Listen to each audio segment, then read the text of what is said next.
we're asked to determine if y is equal to negative 1/3 x plus 14/3 is an oblique asymptote of the rational function h of x. So pause this video, have a go at it before we do it together.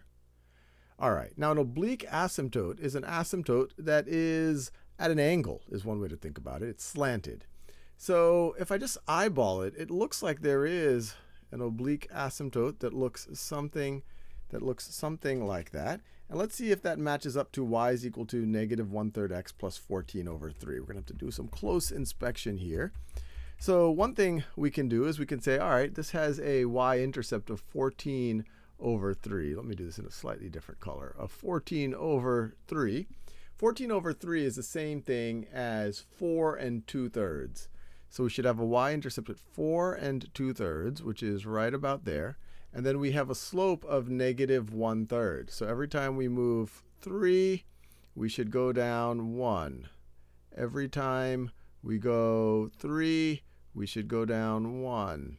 Every time we go 3, we should move down 1.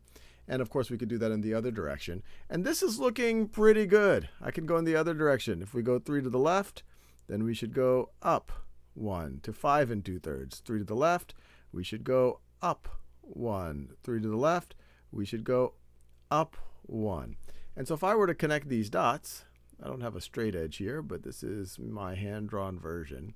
It really does look like this y is equal to negative 1/3 x plus 14/3 is the oblique asymptote. At least I can do that from, it looks that way. I'm not proving it here, but it looks like that.